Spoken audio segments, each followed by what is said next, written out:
Это новости экономики на Якутия-24, в студии Иван Лазаренко. В Госдуму внесен законопроект, предлагающий ввести дополнительную государственную поддержку многодетным семьям. Как отмечается в пояснительной записке к инициативе, предлагается предоставить право досрочного выхода на пенсию людям, имеющих 4 и более детей. Право на страховую пенсию по старости возникает по заявлению лиц, имеющих 4 и более детей, в том числе усыновленных, у мужчин, достигших возраста 60 лет и имеющих детей в одном браке, у женщин, достигших возраста 55 лет, отмечается в самом тексте законопроекта. Авторы законодательной инициативы напоминают, что в стратегии долгосрочного развития пенсионной системы России, утвержденной правительством еще в 2012 году, декларируется предоставление гражданам дифференцированного пенсионного обеспечения с учетом личного участия в государственной пенсионной системе солидарного характера. Семьи, имеющие 4 и более детей, по мнению депутатов, как раз и принимают непосредственное личное участие в изменении демографической ситуации в стране.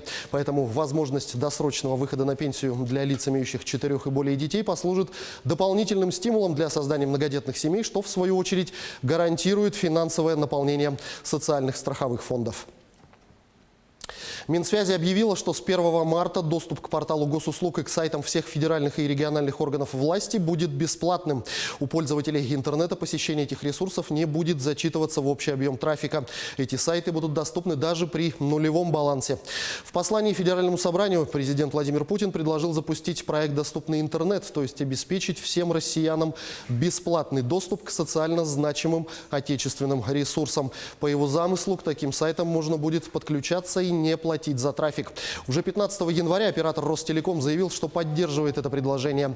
Представители сотовых операторов назвали бесплатный доступ к госресурсам технически реализуемой задачей и выразили готовность помочь составить список таких сайтов.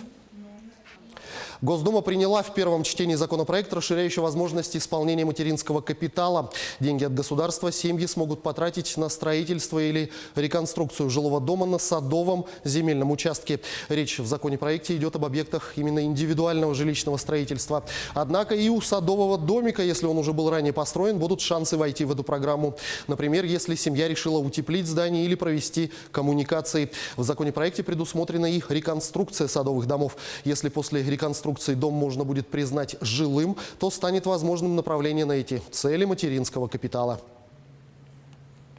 Эксперты дали прогноз относительно плана президента России Владимира Путина по повышению социальных расходов. По подсчетам экономистов, в 2020 году на поддержку малоимущих семей выделят 125 миллиардов рублей, в 2021 от 200 до 250 миллиардов. А объем выплат по материнскому капиталу в текущем году повысится на 335 миллиардов рублей. Также уточняется, что увеличение расходов на поддержку малоимущих семей простимулирует рост розничной торговли в пределах 1%. Что касается увеличения выплат мат-капитала, то это поддержит рынок недвижимости. И к другим темам. Коллекторские агентства могут получить право взыскивать с населения долги по ЖКХ. Такое предложение содержится в новом варианте законопроекта о деятельности по возврату просроченной задолженности физических лиц. Заседание рабочей группы, где стороны разработали новую версию документа, состоялось на минувшей неделе. Вопрос по взысканию просроченной задолженности физлиц по оплате за жилое помещение и коммунальные услуги вошел в новую версию законопроекта отдельной статьей. Она подразумевает, что взыскивать задолженность по ЖКХ смогут профессиональные коллекторы. При этом в отношении таких долгов, в отличие от прочих, досудебный порядок возврата просрочки не будет обязательным. Подчеркивается, что версия данного законопроекта не является окончательной и предстоит еще уточнить на отдельное положение документа.